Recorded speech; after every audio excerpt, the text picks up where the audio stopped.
ലോകമുറങ്ങുമ്പോഴും ഉണർന്നിരിക്കുന്ന ചില കണ്ണുകളുണ്ട്. നിഴലുകൾ പോലെ അവർ നമുക്കിടയിൽ സഞ്ചരിക്കുന്നു. ആൾക്കൂട്ടത്തിലൊരാളായി, ഒരു ടൂറിസ്റ്റായി, അല്ലെങ്കിൽ ഒരു സാധാരണ ബിസിനസ്സുകാരനായി അവർ നിങ്ങളുടെ തൊട്ടടുത്തുണ്ടാകാം. പക്ഷേ ആരും അവരെ തിരിച്ചറിയില്ല. അവർക്ക് പേരുണ്ടാവില്ല, മുഖമുണ്ടാവില്ല. ഒരൊറ്റ ലക്ഷ്യം മാത്രം: തങ്ങൾക്ക് ലഭിച്ച ദൗത്യം നടപ്പിലാക്കുക. അതിനുവേണ്ടി എന്തു വില കൊടുക്കാനും ആരെ വകവരുത്താനും അവർ മടിക്കില്ല. ഇതൊരു സാധാരണ ചാരസംഘടനയുടെ കഥയല്ല. ലോകത്തിലെ ഏറ്റവും അപകടകാരികളായ, ഏറ്റവും രഹസ്യ സ്വഭാവമുള്ള, ശത്രുക്കൾ പേടിയോടെ മാത്രം ഉച്ചരിക്കുന്ന ഒരു പേര്: Mossad. The institute four intelligence and special operations. Israel എന്ന കൊച്ചു രാജ്യത്തിൻ്റെ നിലനിൽപ്പിന് കാവൽ നിൽക്കുന്നവർ. പക്ഷേ അവരുടെ രീതികൾ ഒരിക്കലും സമാധാനപരമായിരുന്നില്ല. കണ്ണിനു കണ്ണ്, പല്ലിനു പല്ല് എന്ന പഴയ നിയമവാക്യം അക്ഷരം പ്രതി നടപ്പിലാക്കുന്നവർ. ലോകത്തിൻ്റെ ഏത് കോണിൽ ഒളിച്ചാലും, എത്ര വലിയ സുരക്ഷാ കോട്ടകൾക്കുള്ളിൽ അഭയം തേടിയാലും, മൊസാദിൻ്റെ ഹിറ്റ് ലിസ്റ്റിൽ നിങ്ങളുടെ പേര് വന്നിട്ടുണ്ടെങ്കിൽ മരണം നിങ്ങളുടെ വാതിലിൽ മുട്ടിയിരിക്കും. ഇന്ന് നമ്മൾ സഞ്ചരിക്കുന്നത് മൊസാദിൻ്റെ രക്തരൂക്ഷിതമായ ചരിത്രവഴികളിലൂടെയാണ്. അവരുടെ വേട്ടയാടലുകൾ, കിഡോൺ എന്ന കൊലയാളി സംഘങ്ങൾ, ലോകത്തെ വിറപ്പിച്ച ഓപ്പറേഷൻ റാത്ത് ഓഫ് ഗോഡ് എല്ലാം നമ്മൾക്ക് അനാവരണം ചെയ്യാം. നമുക്ക് 1972 പോകാം. പശ്ചിമ ജർമ്മനിയിലെ മ്യൂണിക് നഗരം. ഒളിമ്പിക്സിൻ്റെ ആരവത്തിലാണ് നഗരം. ലോകമെമ്പാടുമുള്ള കായിക താരങ്ങൾ അവിടെ ഒത്തുകൂടിയിരിക്കുന്നു. സമാധാനത്തിൻ്റെയും സൗഹൃദത്തിൻ്റെയും വേദിയാകേണ്ടിയിരുന്ന ഒളിമ്പിക്സ് ഗ്രാമം. പക്ഷേ സെപ്റ്റംബർ 5 ആ പുലരി പൊട്ടിയത് വെടിയൊച്ചകൾ കേട്ടുകൊണ്ടാണ്. ബ്ലാക്ക് സെപ്റ്റംബർ എന്ന പാലസ്തീൻ തീവ്രവാദി സംഘടനയിലെ 8 അംഗങ്ങൾ ഒളിമ്പിക്സ് വില്ലേജിലെ ഇസ്രയേൽ ടീമിൻ്റെ ക്വാർട്ടേഴ്സിലേക്ക് ഇരച്ചുകയറി. 2 ഇസ്രയേലി താരങ്ങളെ അവർ തൽക്ഷണം വധിച്ചു. 9 പേരെ ബന്ദികളാക്കി. ലോകം മുഴുവൻ TV സ്ക്രീനുകൾക്ക് മുന്നിൽ ശ്വാസമടക്കിപ്പിടിച്ചു നിന്നു. 21 മണിക്കൂർ നീണ്ട നാടകീയമായ നിമിഷങ്ങൾ. ഒടുവിൽ ജർമ്മൻ പോലീസിന്റെ രക്ഷാദൗത്യം പരാജയപ്പെട്ടു. ഒരു ഹെലികോപ്റ്ററിനുള്ളിൽ വച്ച് ബന്ദികളാക്കപ്പെട്ട ബാക്കി 9 ഇസ്രയേലി താരങ്ങളും കൊല്ലപ്പെട്ടു. ഇസ്രയേൽ എന്ന രാജ്യം ഞെട്ടിത്തരിച്ചു. അവരുടെ കായിക താരങ്ങളുടെ മൃതദേഹങ്ങൾ തിരികെ ടെല്ലവീവിലേക്ക് കൊണ്ടുവന്നപ്പോൾ അവിടെ കരച്ചിലുയർന്നില്ല. പകരം ഒരു മൂകമായ രോഷം ആ രാജ്യത്തെ വിഴുങ്ങി. അന്നത്തെ ഇസ്രയേൽ പ്രധാനമന്ത്രി ഗോൾഡ മേയർ, ഉരുക്കു വനിത എന്ന് വിശേഷിപ്പിക്കപ്പെട്ട അവർക്ക് മുന്നിൽ മറ്റു വഴികളുണ്ടായിരുന്നില്ല. പാർലമെന്റിൽ അവർ വികാരാധീനയായി സംസാരിച്ചില്ല. പകരം അതീവ രഹസ്യമായൊരു മുറിയിൽ ഇസ്രയേലിന്റെ ഇന്റലിജൻസ് തലവന്മാരെ അവർ വിളിച്ചുകൂട്ടി. ആ മുറിയിൽ വെച്ച് ഒരു തീരുമാനമെടുത്തു. ചരിത്രത്തിലെ ഏറ്റവും ക്രൂരവും നീണ്ടുനിന്നതുമായ ഒരു പ്രതികാര നടപടി: ഓപ്പറേഷൻ റാത്ത് ഓഫ് ഗോഡ്, ദൈവത്തിൻ്റെ കോപം. ഗോൾഡ മേയർ മൊസാദിൻ്റെ തലവൻ സവിയോട് പറഞ്ഞു: സെൻഡ് ഫോർ ദ ബോയ്സ്, നമ്മുടെ കുട്ടികളെ അയക്കുക. മ്യൂണിക്കിലെ ചോരയ്ക്കുത്തരവാദികളായ എല്ലാവരെയും, അവർ ലോകത്തിൻ്റെ ഏതു കോണിലായാലും, കണ്ടെത്തി വധിക്കുക. അതൊരു യുദ്ധമായിരുന്നില്ല, നിഴലുകൾ തമ്മിലുള്ള പോരാട്ടമായിരുന്നു. ഇതിനായി മൊസാദ് പ്രത്യേകമായൊരു ഘാതക സംഘത്തെ രൂപീകരിച്ചു. സിസേറിയ എന്നായിരുന്നു ആ രഹസ്യ യൂണിറ്റിന്റെ പേര്. അതിനുള്ളിൽ കൊലപാതകങ്ങൾ മാത്രം നടപ്പിലാക്കാൻ പരിശീലനം ലഭിച്ച അതിവിദഗ്ധരായ ഏജന്റുമാർ. അവരെ കിഡോൺ എന്ന് വിളിച്ചു. ഹീബ്രുവിൽ കിഡോൺ എന്നാൽ കുന്തമുന എന്നാണർത്ഥം. കിഡോൺ ഏജന്റുമാർ സാധാരണക്കാരല്ല, പല ഭാഷകൾ സംസാരിക്കുന്നവർ, ഏതു വേഷവും കെട്ടാൻ മിടുക്കരായവർ. അവർ യൂറോപ്പിലെ നഗരങ്ങളിലേക്ക് പല പേരുകളിൽ, പല പാസ്പോർട്ടുകളിൽ പറന്നിറങ്ങി. അവരുടെ കൈവശം മ്യൂണിക് കൂട്ടക്കൊലയ്ക്ക് പിന്നിൽ പ്രവർത്തിച്ച 11 പേരുടെ ലിസ്റ്റുണ്ടായിരുന്നു. ആ ലിസ്റ്റിലെ ആദ്യത്തെ പേര് വായിൽ സ്വവൈത്തർ. റോമിലെ ഒരു അപ്പാർട്ട്മെന്റിൽ താമസിച്ചിരുന്ന പലസ്തീൻ കവിയും വിവർത്തകനുമായിരുന്നു സ്വവൈത്തർ. റോമിലെ ലിബിയൻ എംബസിയിലെ ഉദ്യോഗസ്ഥൻ. കാണാൻ സൗമ്യൻ, സാഹിത്യത്തെക്കുറിച്ചും കവിതയെക്കുറിച്ചും മാത്രം സംസാരിക്കുന്ന ഒരാൾ. പക്ഷേ മൊസാദിന്റെ ഇന്റലിജൻസ് റിപ്പോർട്ടുകൾ പ്രകാരം റോമിലെ ബ്ലാക്ക് സെപ്റ്റംബർ ഭീകരരുടെ പ്രധാന കണ്ണിയായിരുന്നു അദ്ദേഹം. 1972 ഒക്ടോബർ 16, സമയം രാത്രി 10:30. റോമിലെ ഒരു സാധാരണ സായാഹ്നം. സൊവൈത്തർ തന്റെ അത്താഴം കഴിഞ്ഞ് സുഹൃത്തുക്കളോട് യാത്ര പറഞ്ഞ് വീട്ടിലേക്ക് മടങ്ങുകയായിരുന്നു. കയ്യിൽ ഒരു പുസ്തകവും അപ്പാർട്ട്മെന്റിന്റെ താക്കോലും. അയാൾ തന്റെ അപ്പാർട്ട്മെന്റ് കോംപ്ലക്സിലെ ലിഫ്റ്റിനടുത്തേക്ക് നടന്നു. ലോബിയിൽ ആരുമുണ്ടായിരുന്നില്ല, അല്ലെങ്കിൽ അങ്ങനെയാണ് അയാൾ കരുതിയത്. പെട്ടെന്ന് ഇരുട്ടിൽ നിന്ന് 2 രൂപങ്ങൾ വെളിച്ചത്തിലേക്ക് വന്നു. അവർ ഒന്നും സംസാരിച്ചില്ല. ചോദ്യങ്ങളില്ല, ഉത്തരങ്ങളില്ല. നിശബ്ദമാക്കപ്പെട്ട പിസ്റ്റലുകൾ ഗർജിച്ചു. 1, 2, 3, അങ്ങനെ 11 തവണ. അങ്ങനെ സൊവൈത്തർ ചോരയിൽ കുളിച്ച് ആ ലോബിയിൽ വീണു. കയ്യിലുണ്ടായിരുന്ന പുസ്തകം തെറിച്ചു വീണു. അറേബ്യൻ നൈറ്റ്സ് എന്ന കഥാപുസ്തകമായിരുന്നു അത്. അതിലെ 1001 രാവുകൾ പോലെ സൊവൈത്തറിന്റെ കഥ അവിടെ അവസാനിച്ചു. ആ 2 രൂപങ്ങൾ നിമിഷങ്ങൾക്കകം ഇരുട്ടിൽ മറഞ്ഞു. പുറത്ത് കാത്തുനിൽക്കുന്ന ഒരു കാറിൽ അവർ അപ്രത്യക്ഷരായി. പിന്നീട് ആ കാർ ഉപേക്ഷിക്കപ്പെട്ട നിലയിൽ കണ്ടെത്തി. ഇതൊരു തുടക്കം മാത്രമായിരുന്നു.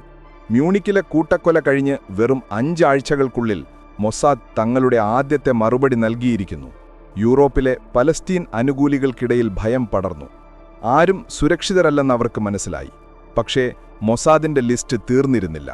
അടുത്ത ലക്ഷ്യം പാരീസിലായിരുന്നു. മഹമ്മൂദ് ഹംഷാരി, PLOയുടെ ഫ്രാൻസിലെ പ്രതിനിധി. സൊവൈത്തറെ പോലെ എളുപ്പമായിരുന്നില്ല ഹംഷാരിയെ തൊടാൻ. അയാൾ അതീവ ജാഗ്രതയിലായിരുന്നു. എപ്പോഴും അംഗരക്ഷകർ കൂടെ ഉണ്ടാകും. അപരിചിതരെ അയാൾ കാണില്ല. അതുകൊണ്ട് മൊസാദ് തങ്ങളുടെ തന്ത്രം മാറ്റി. തോക്കുകൾക്ക് പകരം ബുദ്ധി ഉപയോഗിക്കാൻ അവർ തീരുമാനിച്ചു. ചരിത്രത്തിലെ ഏറ്റവും വിദഗ്ധമായ എന്നാൽ ലളിതമായ ഒരു കെണി അവർ ഹംഷാരിക്ക് വേണ്ടി ഒരുക്കി. ഒരു ടെലിഫോൺ മാത്രം മതിയായിരുന്നു മൊസാദിന് അയാളെ വകവരുത്താൻ. ആ ഫോൺ ബെല്ലുകൾ മരണത്തിന്റെ മണിമുഴക്കങ്ങളായിരുന്നു എന്ന് മഹ്മൂദ് ഹംഷാരി അറിഞ്ഞിരുന്നില്ല. നമ്മൾ നേരത്തെ പറഞ്ഞു, പാരീസിലെ തന്റെ അപ്പാർട്ട്മെന്റിൽ അതീവ സുരക്ഷയിലായിരുന്നു ഹംഷാരി. ആർക്കും അയാളുടെ അടുത്തേക്ക് എത്താൻ കഴിയില്ല. പക്ഷേ മൊസാദിന്റെ ഏജന്റുമാർക്ക് ഒരു കാര്യം അറിയാമായിരുന്നു. ഹംഷാരിക്ക് ഒരു ദൗർബല്യമുണ്ട്: അയാളുടെ ടെലിഫോൺ. മാധ്യമപ്രവർത്തകരുമായും PLO നേതാക്കളുമായി സംസാരിക്കാൻ അയാളത് ഉപയോഗിച്ചേ തീരൂ. അതുകൊണ്ട് മൊസാദ് ഒരു പദ്ധതി തയ്യാറാക്കി. ഒരു ഇറ്റാലിയൻ ജേർണലിസ്റ്റ് എന്ന വ്യാജേന ഒരു ഏജന്റ് ഹംഷാരിയെ വിളിക്കുന്നു. ഒരഭിമുഖത്തിന് സമയം ചോദിക്കുന്നു. ഹംഷാരി അത് സമ്മതിച്ചു. പക്ഷേ നേരിട്ട് കാണാനല്ല, ഫോണിലൂടെ മാത്രം. അതു മതിയായിരുന്നു അവർക്ക്. ഹംഷാരി വീട്ടിലില്ലാത്ത ഒരു സമയം നോക്കി മൊസാദിന്റെ സാങ്കേതിക വിദഗ്ധർ അയാളുടെ അപ്പാർട്ട്മെന്റിലേക്ക് നുഴഞ്ഞുകയറി. ടെലിഫോണിന്റെ അടിഭാഗത്ത് ആരും ശ്രദ്ധിക്കാത്ത രീതിയിൽ ഒരു ചെറിയ സ്ഫോടക വസ്തു അവർ ഘടിപ്പിച്ചു. വെറും സാധാരണ ബോംബല്ല, കൃത്യമായ സിഗ്നൽ ലഭിച്ചാൽ മാത്രം പൊട്ടിത്തെറിക്കുന്ന, ശബ്ദം കുറഞ്ഞ എന്നാൽ മാരകമായ പ്രഹരശേഷിയുള്ള ഒന്ന്. 1972 ഡിസംബർ 8, സമയം രാവിലെ 8 മണി. ഫോൺ ബെല്ലടിച്ചു. ഹംഷാരി റിസീവർ എടുത്തു. അപ്പുറത്തുനിന്ന് ആ ഇറ്റാലിയൻ ജേർണലിസ്റ്റ് ചോദിച്ചു, "ഇത് മഹ്മൂദ് ഹംഷാരിയാണോ?" ഹംഷാരി മറുപടി പറഞ്ഞു, "അതെ, ഹംഷാരിയാണ്." ആ ശബ്ദം തിരിച്ചറിഞ്ഞതും പുറത്തു പാർക്ക് ചെയ്തിരുന്ന ഒരു വാനിൽ കാത്തിരുന്ന ഏജന്റ് ഒരു സ്വിച്ച് അമർത്തി. ഒരു നിമിഷം, വെറും ഒരു നിമിഷം, ഫോണിന്റെ ഇയർപീസ് പൊട്ടിത്തെറിച്ചു. ഒരു വൻ സ്ഫോടനമായിരുന്നില്ല അത്, പക്ഷേ ഹംഷാരിയുടെ തലച്ചോറിനെ തകർക്കാൻ പോന്നതായിരുന്നു. ബോധം മറഞ്ഞ് അയാൾ വീണു. ആശുപത്രിയിൽ വെച്ച് ദിവസങ്ങൾക്ക് ശേഷം ഹംഷാരി മരിച്ചു. മരിക്കും മുൻപ് തനിക്കെന്താണ് സംഭവിച്ചതെന്ന് അയാൾ പോലീസിനോട് പറഞ്ഞു. പക്ഷേ തെളിവുകളൊന്നുമില്ല. മൊസാദ് വീണ്ടും തെളിയിച്ചു, അവർക്ക് വാതിലുകൾ തുറക്കേണ്ട ആവശ്യമില്ല. ശബ്ദതരംഗങ്ങളിലൂടെ പോലും മരണം കടന്നുവരും. പക്ഷേ ഇതുകൊണ്ടൊന്നും തീർന്നില്ല. യൂറോപ്പിലെ ഈ നിഴൽ യുദ്ധം അഥവാ ഷാഡോ വാർ പലസ്തീൻ സംഘടനകളെ ഭയപ്പെടുത്തിയെങ്കിലും അവർ തിരിച്ചടിക്കാനുള്ള തയ്യാറെടുപ്പിലായിരുന്നു. മൊസാദിന് മനസ്സിലായി, ഒറ്റപ്പെട്ട കൊലപാതകങ്ങൾ മാത്രം പോരാ, ശത്രുവിന്റെ മടയിൽ കയറി ആക്രമിക്കണം. അങ്ങനെയാണ് 1973 ഏപ്രിൽ 9 ചരിത്രത്തിലെ ഏറ്റവും ധീരമായ, ഒരുപക്ഷെ ഏറ്റവും മഹനുജാതമായ ഒരു ഓപ്പറേഷൻ പ്ലാൻ ചെയ്യുന്നത്. Operation spring of youth. ഇത്തവണ വേദി യൂറോപ്പല്ല, ലെബനനിലെ ബെയ്റൂട്ട്. PLOയുടെ ശക്തികേന്ദ്രം അവിടെ. അതീവ സുരക്ഷയുള്ള അപ്പാർട്ട്മെന്റുകളിൽ താമസിക്കുന്ന 3 ഉന്നത നേതാക്കളെ വകവരുത്തണം: മുഹമ്മദ് യൂസഫ് അൽ നെജ്ജാർ, കമാൽ അദ്വാൻ, കമാൽ നാസർ. ഇസ്രയേലിൽ നിന്ന് ബോട്ടുകളിൽ കമാൻഡോകൾ ബെയ്റൂട്ട് തീരത്തേക്ക് തിരിച്ചു. ഇരുട്ടിന്റെ മറവിൽ അവർ കരയിലിറങ്ങി. അവിടെ അവരെ കാത്ത് മൊസാദിന്റെ ഏജന്റുമാർ കാറുകളുമായി നിൽപ്പുണ്ടായിരുന്നു. പക്ഷേ ഈ ഓപ്പറേഷന്റെ ഏറ്റവും കൗതുകകരമായ കാര്യം അതല്ല. ആ കമാൻഡോ സംഘത്തിൽ പിൽക്കാലത്ത് ഇസ്രയേൽ പ്രധാനമന്ത്രിയായ യഹൂദ് ബരാഖ് ഉണ്ടായിരുന്നു. അന്ന് അദ്ദേഹം ഒരു യുവ സൈനികനായിരുന്നു. അവരെങ്ങനെയാണ് അപ്പാർട്ട്മെന്റുകളിൽ കടന്നതെന്നറിയാമോ? വേഷം മാറിയാണ്. യഹൂദ് ബരാഖ് അടക്കം ചില കമാൻഡോകൾ സ്ത്രീകളുടെ വേഷം ധരിച്ചു. ബ്രൂനറ്റുകൾ, ബ്ലോണ്ടുകൾ, കൈകോർത്തു പിടിച്ചു നടക്കുന്ന കമിതക്കളെ പോലെ അവർ ബെയ്റൂട്ട് തീരുവുകളിലൂടെ നടന്നു. അവരുടെ വസ്ത്രങ്ങൾക്കുള്ളിൽ ഉസി സബ്മെഷീൻ ഗണ്ണുകൾ ഒളിപ്പിച്ചിരുന്നു. ഗാർഡുകൾ അവരെ തടഞ്ഞില്ല. ആരാണ് രാത്രിയിൽ നടക്കുന്ന സുന്ദരികളായ സ്ത്രീകളെ സംശയിക്കുക? അപ്പാർട്ട്മെന്റിന്റെ വാതിക്കലെത്തിയതും ആ സ്ത്രീകൾ തങ്ങളുടെ വിഗ്ഗുകൾ മാറ്റിയില്ല, പകരം തോക്കുകൾ പുറത്തെടുത്തു. പിന്നെ നടന്നത് ഒരു കൂട്ടക്കൊലയായിരുന്നു. വാതിലുകൾ തകർത്തവർ അകത്ത് കയറി. സെക്കൻഡുകൾക്കുള്ളിൽ 3 PLO നേതാക്കളെയും വകവരുത്തി. 100-ലധികം അംഗരക്ഷകർ കാവൽ നിൽക്കുന്ന ഒരു കെട്ടിടത്തിൽ നിന്ന് വെറും 30 മിനിറ്റിനുള്ളിൽ ദൗത്യം പൂർത്തിയാക്കി അവർ തിരികെ ബോട്ടുകളിൽ കയറി. ലോകം മുഴുവൻ ഞെട്ടി. ജെയിംസ് ബോണ്ട് സിനിമകളിൽ മാത്രം കണ്ടിരുന്ന കാര്യങ്ങൾ യാഥാർത്ഥ്യ ജീവിതത്തിൽ സംഭവിക്കുന്നു. ഇതോടെ മൊസാദിന്റെ പേര് ഒരു മിത്തായി മാറി. ആർക്കും അവരെ തടയാനാവില്ല. പക്ഷേ ഇസ്രായേൽ ഒരു കാര്യം മറന്നു. വേട്ടക്കാരൻ ചിലപ്പോൾ ഇരയാകും, അല്ലെങ്കിൽ തെറ്റായ ഇരയെ വേട്ടയാടും. മ്യൂണിക് കൂട്ടക്കൊലയുടെ സൂത്രധാരൻ എന്ന് കരുതപ്പെടുന്ന red prince Ali Hassan Salameh, അയാളെയായിരുന്നു മൊസാദ് ഏറ്റവും കൂടുതൽ തിരഞ്ഞത്. 1973 ജൂലൈ, നോർവേയിലെ ലില്ലേഹാമർ എന്ന ചെറിയ പട്ടണം. മൊസാദിന്റെ ഇൻഫോർമർമാർ ഒരു വിവരം നൽകി: അലി ഹസൻ സലാമ ഇവിടെയുണ്ട്. കിഡോൺ സംഘം അവിടേക്ക് പാഞ്ഞു. അവർ ഒരു വ്യക്തിയെ നിരീക്ഷിച്ചു. സലാമയുടെ അതേ രൂപം, അതേ നടപ്പ്. ഒരു ദിവസം അയാൾ തന്റെ ഗർഭിണിയായ ഭാര്യയോടൊപ്പം സിനിമ കഴിഞ്ഞു മടങ്ങുകയായിരുന്നു. ബസ് സ്റ്റോപ്പിൽ വെച്ച് മൊസാദ് ഏജന്റുമാർ അയാളെ വെടിവച്ചിട്ടു. പക്ഷേ മരിച്ചു വീണത് സലാമയായിരുന്നില്ല.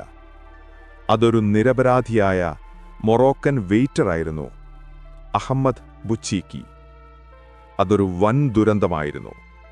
മൊസാദിന്റെ ചരിത്രത്തിലെ കറുത്ത അധ്യായം. നോർവീജിയൻ പോലീസ് 6 മൊസാദ് ഏജന്റുമാരെ അറസ്റ്റ് ചെയ്തു. ഇസ്രായേലിന്റെ രഹസ്യങ്ങൾ ലോകത്തിനു മുന്നിൽ വെളിപ്പെട്ടു. ദൈവത്തിന്റെ കോപം നടപ്പിലാക്കാനിറങ്ങിയവർക്ക് ഒടുവിൽ പിഴച്ചു. എന്നാൽ മൊസാദ് തോൽക്കാൻ തയ്യാറായിരുന്നില്ല. അലി ഹസൻ സലാമ ജീവിച്ചിരിപ്പുണ്ട്. അയാളെ വെറുതെ വിടാൻ അവർക്കുദ്ദേശമില്ലായിരുന്നു. വേട്ട തുടർന്നുകൊണ്ടേയിരുന്നു വർഷങ്ങളോളം. ലില്ലേഹാമറിലെ ആ വലിയ പിഴവ് അതൊരു വല്ലാത്ത തിരിച്ചടിയായിരുന്നു. ലോകത്തിനു മുൻപിൽ ഇസ്രായേലിന്റെ രഹസ്യനീക്കങ്ങൾ വെളിപ്പെട്ടു. 6 ഏജന്റുമാർ അറസ്റ്റിലായി. പക്ഷേ വിചിത്രമെന്ന് പറയട്ടെ, അറസ്റ്റിലായവർ മൊസാദിന്റെ പ്രധാന ഘാതകർ, അതായത് കിഡോൺ സംഘത്തിൽപ്പെട്ടവർ ആയിരുന്നില്ല. അവർ ലോജിസ്റ്റിക് സപ്പോർട്ട് നൽകുന്നവർ മാത്രമായിരുന്നു. യഥാർത്ഥ കൊലകാളികൾ അപ്പോഴേക്കും അതിർത്തി കടന്ന് രക്ഷപ്പെട്ടിരുന്നു. എങ്കിലും ഇസ്രായേലിനു വലിയൊരു വില നൽകേണ്ടി വന്നു.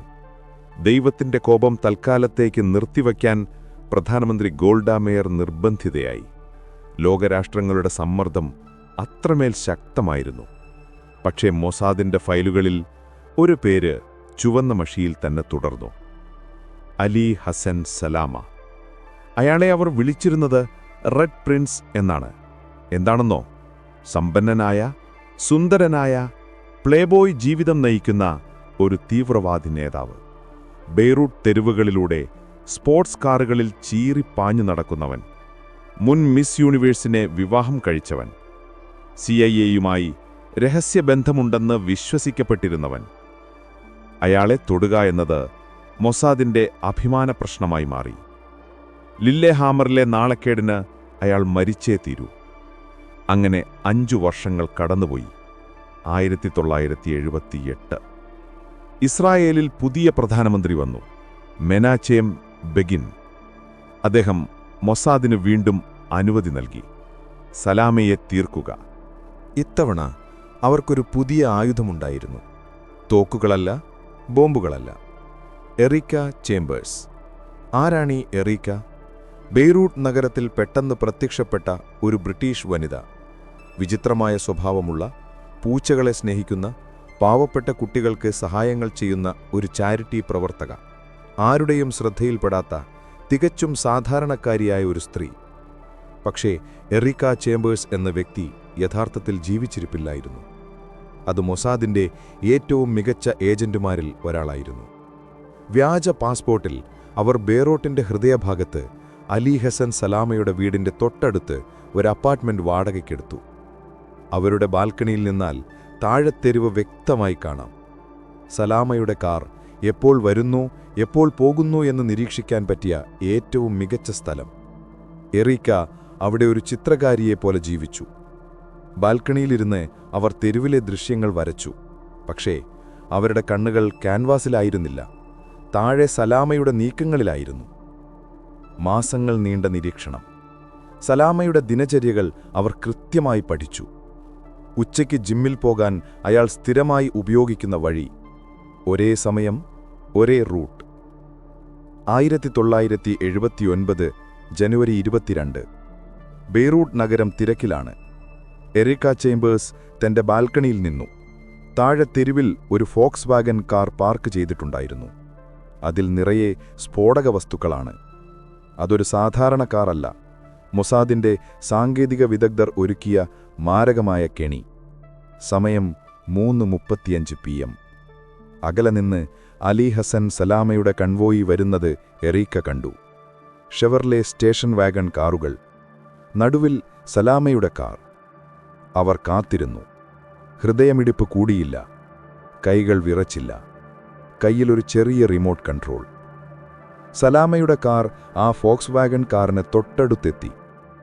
എറിക്ക സ്വിച്ച് അമർത്തി. ഒരു വൻ സ്ഫോടനം ബെയ്റൂട്ടിനെ നടുക്കി. സലാമയുടെ കാർ ഒരു തീഗോളമായി മാറി. അയാളുടെ അംഗരക്ഷകരും വഴിയാത്രക്കാരായ ചിലരും കൊല്ലപ്പെട്ടു. സലാമയെ ആശുപത്രിയിൽ എത്തിച്ചെങ്കിലും വൈകാതെ അയാൾ മരിച്ചു. Erica chambers? ആ പുകപടലങ്ങൾക്കിടയിൽ അവർ അപ്രത്യക്ഷയായി. ആരും അവരെ പിന്നെ കണ്ടിട്ടില്ല. ബാക്കിയായത് അവരുടെ അപ്പാർട്ട്മെന്റിലെ കുറച്ചു പൂച്ചകളും ഒരു പാസ്പോർട്ടിന്റെ കോപ്പിയും മാത്രം. ലില്ലെ ഹമ്മറിലെ തോൽവിക്ക് മൊസാദ് ബെയ്റൂട്ടിൽ മറുപടി നൽകി. ഇത് മൊസാദിന്റെ സുവർണ്ണ കാലഘട്ടമായിരുന്നു എന്ന് പറയാം. പക്ഷേ മൊസാദ് എന്ന് കേൾക്കുമ്പോൾ നമ്മുടെ മനസ്സിൽ വരുന്നത് കൊലപാതകങ്ങൾ മാത്രമാണോ? അല്ല. ലോകത്തെ വിസ്മയിപ്പിച്ച ചില രക്ഷാദൗത്യങ്ങളും അവരുടെ ചരിത്രത്തിലുണ്ട്. അതിലൊന്നാണ് ഓപ്പറേഷൻ എൻഡബെ. 1976 ജൂൺ 27. തെല്ലവീവിൽ നിന്ന് പാരീസിലേക്ക് പറന്ന എയർ ഫ്രാൻസ് വിമാനം 139. ഈദൻസ് വിമാനത്താവളത്തിൽ നിന്ന് ടേക്ക് ഓഫ് ചെയ്ത ഉടൻ ആ വിമാനം റാഞ്ചപ്പെടുന്നു. 2 പലസ്തീൻ തീവ്രവാദികളും 2 ജർമ്മൻ തീവ്രവാദികളും ചേർന്ന്. വിമാനം അവർ കൊണ്ടുപോയി ഇറക്കിയത് എവിടെയാണെന്നോ? ഇസ്രായേലിൽ നിന്ന് 4000 കിലോമീറ്റർ അകലെ ഉഗാണ്ടയിലെ എൻഡബെ വിമാനത്താവളത്തിൽ. അവിടുത്തെ ഭരണാധികാരി ആരായിരുന്നു? ലോകം കണ്ട ഏറ്റവും ക്രൂരനായ ഏകാധിപതികളിൽ ഒരാൾ. മനുഷ്യമാംസം കഴിക്കുമെന്നുവരെ അഭ്യൂഹമുണ്ടായിരുന്ന ഈദി അമീൻ. ഈദി അമീൻ റാഞ്ചുകൾക്കെല്ലാ ഒത്താശയും ചെയ്തുകൊടുത്തു. ജൂതന്മാരായ യാത്രക്കാരെ മാത്രം വേർതിരിച്ചു, ബാക്കിയുള്ളവരെ വിട്ടയച്ചു. 100-ലധികം ഇസ്രായേലികൾ തോക്കിൻമുനയിൽ. 53 തീവ്രവാദികളെ മോചിപ്പിക്കണമെന്നാണ് ആവശ്യം, അല്ലെങ്കിൽ ബന്ധികളെ കൊല്ലും. ഇസ്രായേൽ സർക്കാർ പ്രതിസന്ധിയിലായി. 4000 കിലോമീറ്റർ അകലെയുള്ളൊരു ശത്രുരാജ്യം. ചർച്ചകൾ നടക്കില്ലെന്നുറപ്പാണ്. എന്തു ചെയ്യും? അവിടെയാണ് മൊസാദ് ഒരു അസാധ്യമായ പ്ലാൻ മുന്നോട്ട് വയ്ക്കുന്നത്. ഹോളിവുഡ് സിനിമകളെ വെല്ലുന്നൊരു തിരക്കഥ. ഉഗാണ്ടൻ പ്രസിഡന്റ് ഈദി അമീന്റെ അതേ വലിപ്പമുള്ള അതേപോലൊരു കറുത്ത മെഴ്സിഡസ് ബെൻസ് കാർ അവർ സംഘടിപ്പിച്ചു. എന്തിനാണെന്ന് ഊഹിക്കാമോ? നമുക്ക് നോക്കാം. എൻഡബെയിലെ ആ രാത്രിയിലേക്ക് നമുക്ക് പറക്കാം. അതൊരു ശനിയാഴ്ച രാത്രിയായിരുന്നു. 1976 ജൂലൈ 3. എൻഡബെ വിമാനത്താവളം കൂരിരുട്ടിലാണ്. ടെർമിനലിനുള്ളിൽ ഭയന്നു വിറച്ച് 106 ബന്ധികൾ. അവർക്ക് ചുറ്റും തോക്കുധാരികളായ തീവ്രവാദികളും ഉഗാണ്ടൻ പട്ടാളക്കാരുമുണ്ടായിരുന്നു. പുറത്തെവിടെയോ ചതുപ്പുകളിൽ മുതലകൾ ഇരതേടുന്നു. പ്രതീക്ഷയുടെ ഒരു ചെറിയ വെളിച്ചം പോലും ആർക്കും കാണാനില്ല. എന്നാൽ ആകാശത്തോ റഡാറുകളുടെ കണ്ണ് വെട്ടിച്ച് 4 ഹെർക്കുലിസ് വിമാനങ്ങൾ താഴ്ന്നു പറക്കുകയായിരുന്നു. വെറും 100 അടി ഉയരത്തിൽ, തടാകത്തിന് തൊട്ടുമുകളിലൂടെ. ആദ്യത്തെ വിമാനം റൺവേയിൽ തൊട്ടു. ശബ്ദമുണ്ടാക്കാതെ അത് ടാക്സി ചെയ്ത് നിർത്തി. പിന്നെ നടന്നത് ഒരു നാടകീയ രംഗമാണ്. വിമാനത്തിന്റെ കാർഗോ ഡോർ തുറന്നു. അതിൽ നിന്ന് പുറത്തിറങ്ങിയത് ടാങ്കുകളോ സൈനിക ജീപ്പുകളോ ആയിരുന്നില്ല. ഒരു കരുത്ത മെഴ്സിഡസ് ബെൻസ് കാർ, കൂടെ 2 ലാൻഡ് റോവറുകളും. ഇസ്രായേലി ഇന്റലിജൻസിന് കൃത്യമായി അറിയാമായിരുന്നു, ഉഗാണ്ടൻ പ്രസിഡന്റ് ഈദി അമീൻ എപ്പോഴും യാത്ര ചെയ്യുന്നത് കരുത്ത മെഴ്സിഡസ് കാറിലാണ്. കൂടെ എപ്പോഴും 2 ലാൻഡ് റോവറുകൾ അകമ്പടി കാണും. കമാൻഡോകൾ ആ വാഹനങ്ങളിൽ കയറി. ഉഗാണ്ടൻ പതാകയും വെച്ചിട്ടുണ്ട്. ടെർമിനലിന്റെ ഗേറ്റിലേക്ക് അവർ രാജകീയമായി ഓടിച്ചുപോയി. ഗേറ്റിൽ കാവൽ നിന്ന ഉഗാണ്ടൻ സൈനികർക്ക് സംശയമേ തോന്നിയില്ല. പ്രസിഡന്റ് ഈദി അമീൻ വരുന്നു. അവർ സല്യൂട്ട് അടിക്കാൻ തയ്യാറായി നിന്നു. പക്ഷേ കാറിന്റെ ഗ്ലാസ് താഴ്ന്നപ്പോൾ അവർ കണ്ടത് പ്രസിഡന്റിനെ അല്ല. നിശബ്ദമാക്കപ്പെട്ട പിസ്റ്റലുകൾ ഗർജിച്ചു. ആ 2 കാവൽക്കാരും അവിടെ വീണു. Go go go! നിമിഷങ്ങൾക്കുള്ളിൽ ആ കരുത്ത കാറിൽ നിന്ന് ഇസ്രായേലി കമാൻഡോകൾ ചാടിയിറങ്ങി. കമാൻഡർ യോനാഥൻ നെതന്യാഹു, ഇന്നത്തെ ഇസ്രായേൽ പ്രധാനമന്ത്രി ബെഞ്ചമിൻ നെതന്യാഹുവിന്റെ ജ്യേഷ്ഠനായിരുന്നു, ആ സംഘത്തെ നയിച്ചത്. അവർ ടെർമിനലിലേക്ക് ഇരച്ചു കയറി. ഹീബ്രുവിൽ അവർ ഉറക്കെ വിളിച്ചു പറഞ്ഞു, താഴെ കിടക്കൂ, ഞങ്ങൾ ഇസ്രായേൽ സൈന്യമാണ്. തീവ്രവാദികൾ ഒന്ന് തിരിച്ചറിയും മുൻപ് വെടിയുണ്ടകൾ പാഞ്ഞു. സെക്കൻഡുകൾ, വെറും സെക്കൻഡുകൾ മാത്രമേ വേണ്ടിവന്നുള്ളൂ. എല്ലാ ഹൈജാക്കറുകളെയും അവർ വധിച്ചു. എന്നാൽ പുറത്തോ ഉഗാണ്ടൻ സൈന്യം ഉണർന്നു കഴിഞ്ഞിരുന്നു. കൺട്രോൾ ടവറിൽ നിന്ന് അവർ മെഷീൻ ഗണ്ണുകൾ വെച്ച് നിറയൊഴിച്ചു. സഹപ്രവർത്തകർ അലറി വിളിച്ചു. കമാൻഡർ യോനാഥൻ നെതന്യാഹുവിന് വെടിയേറ്റു, നെഞ്ചിൽ തന്നെ. വിജയത്തിന്റെ വക്കിൽ വെച്ച് ആ ധീരനായ നായകൻ മണ്ണിൽ വീണു. എങ്കിലും ദൗത്യം നിർത്താൻ സമയമില്ലായിരുന്നു. ബന്ദികളെ എല്ലാവരെയും അവർ സുരക്ഷിതരായി വിമാനങ്ങളിൽ കയറ്റി. തിരിച്ചു പറക്കും മുൻപ് മറ്റൊരു കാര്യം കൂടി അവർ ചെയ്തു. എൻഡബെ വിമാനത്താവളത്തിൽ പാർക്ക് ചെയ്തിരുന്ന ഉഗാണ്ടയുടെ 11 മിഗ് യുദ്ധവിമാനങ്ങൾ. ഉഗാണ്ടയുടെ അഭിമാനമായിരുന്നു അവ. മൊസാദ് ഏജന്റുമാർ അവയോരോന്നായി ബോംബ് വെച്ച് തകർത്തു. ഇസ്രായേൽ വിമാനങ്ങളെ പിന്തുടരാൻ ഇനി ഉഗാണ്ടയ്ക്ക് കഴിയില്ല. വെറും 90 മിനിറ്റ് അതിനുള്ളിൽ ഓപ്പറേഷൻ കഴിഞ്ഞു. 4000 കിലോമീറ്റർ അകലെ വന്ന് ശത്രുവിന്റെ മടയിൽ കയറി 102 ബന്ദികളെ അവർ രക്ഷിച്ചു. തിരികെ ഇസ്രായേലിൽ വിമാനമിറങ്ങിയപ്പോൾ രാജ്യം മുഴുവൻ ആനന്ദ കണ്ണുനീരിലായിരുന്നു. പക്ഷേ ഒരു മൃതദേഹം മാത്രമായിരുന്നു ആ വിമാനത്തിൽ നിന്ന് പുറത്തിറക്കിയത്, യോനാഥൻ നെതന്യാഹു. ആ ഓപ്പറേഷന് പിന്നീട് പേരുമാറ്റി ഓപ്പറേഷൻ യോനാഥൻ. ഈദി അമീൻ അക്ഷരാർത്ഥത്തിൽ ഞെട്ടിപ്പോയി. പിറ്റേന്ന് റേഡിയോയിൽ അദ്ദേഹം പറഞ്ഞു, ഇസ്രായേലുകൾ ചെകുത്താന്മാരല്ല, അവർക്ക് അസാധ്യമായി ഒന്നുമില്ല. മൊസാദിന്റെ വീരകഥകൾ പറയുമ്പോൾ നമ്മൾ വിചാരിക്കും അവർ എപ്പോഴും തോക്കുകളും ബോംബുകളും മാത്രമാണ് ഉപയോഗിക്കുന്നതെന്ന്. പക്ഷേ ചിലപ്പോഴൊക്കെ അവർ ഉപയോഗിക്കുന്നത് മനുഷ്യവികാരങ്ങളെയാണ്. പ്രണയം, വിശ്വാസം, ചതി, ഇവയൊക്കെയാണ് അവരുടെ ഏറ്റവും മൂർച്ചയുള്ള ആയുധങ്ങൾ. ഇനി ഞാൻ പറയാൻ പോകുന്നത് അത്തരമൊരു കഥയാണ്. ഒരു ഹണി ട്രാപ്പിന്റെ കഥ. ഇസ്രയേലിന്റെ ആണവ രഹസ്യങ്ങൾ ലോകത്തിന് ചോർത്തിക്കൊടുത്ത ഒരു ടെക്നീഷ്യൻ ഉണ്ടായിരുന്നു, മൊർഡെഖായ് വാനുനു. അയാൾ ലണ്ടനിലേക്ക് കടന്നു. സൺഡേ ടൈംസ് പത്രത്തിന് ഇസ്രായേലിന്റെ രഹസ്യങ്ങൾ നൽകാൻ തയ്യാറായി നിൽക്കുകയാണ്. ബ്രിട്ടീഷ് മണ്ണിൽ വെച്ച് അയാളെ തട്ടിക്കൊണ്ടുവന്നാൽ വലിയ അന്താരാഷ്ട്ര പ്രശ്നമാകും. മൊസാദിന് അയാളെ ഇസ്രായേലിലെത്തിക്കണം. എങ്ങനെ? അവിടെയാണ് സിൻഡി എന്ന സുന്ദരിയുടെ രംഗപ്രവേശം. ലണ്ടനിലെ തിരക്കേറിയ ഒരു തെരുവിൽ വെച്ച് യാദൃശ്ചികമായി വാനുനു അവളെ കണ്ടുമുട്ടുന്നു. ഒറ്റ നോട്ടത്തിൽ അയാൾ അവളിൽ അനുരക്തനായി. പക്ഷേ സിൻഡി ഒരു സാധാരണ യുവതിയായിരുന്നില്ല.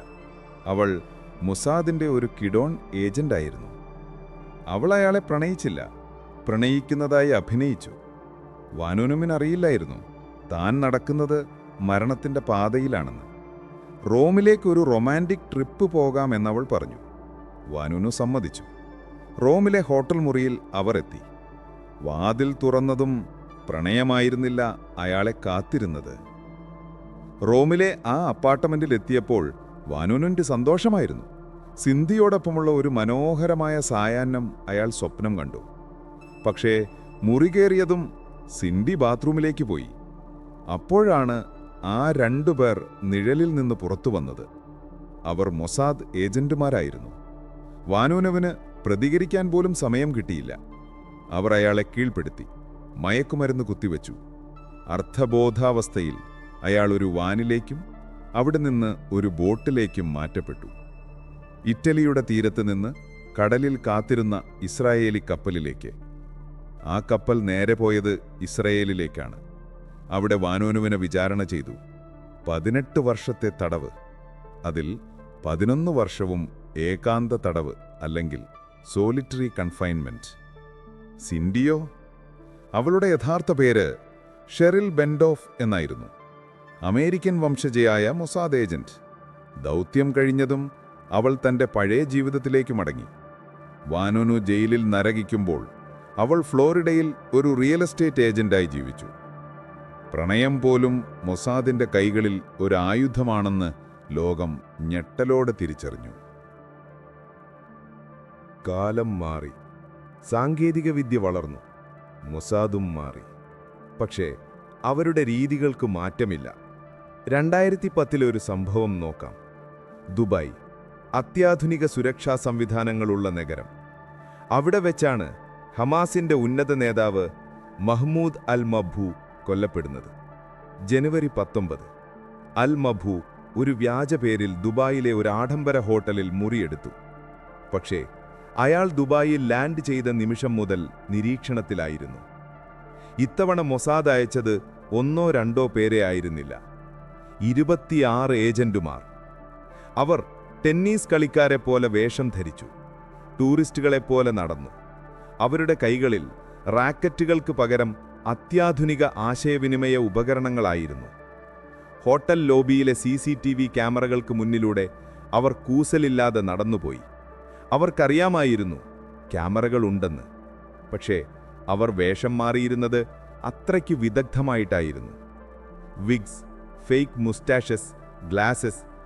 അൽ മബ്ഹൂ മുറിയിലില്ലാതിരുന്ന സമയം 4 ഏജന്റുമാർ ആ മുറിയുടെ പൂട്ട് തകർക്കാതെ തന്നെ അകത്തു കയറി, അത്യാധുനിക ഇലക്ട്രോണിക് ഡിവൈസ് ഉപയോഗിച്ച്.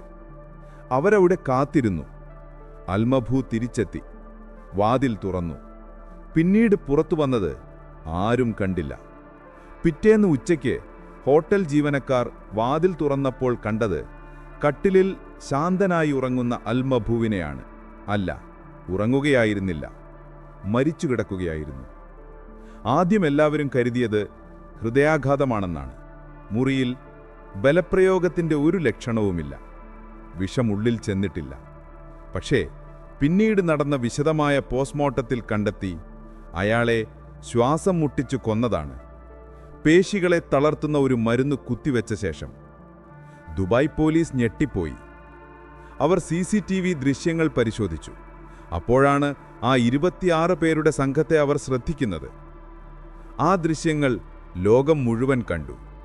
ലിഫ്റ്റിൽ വെച്ച് ചിരിക്കുന്നവർ, ലോബിയിൽ വെച്ച് വേഷം മാറുന്നവർ.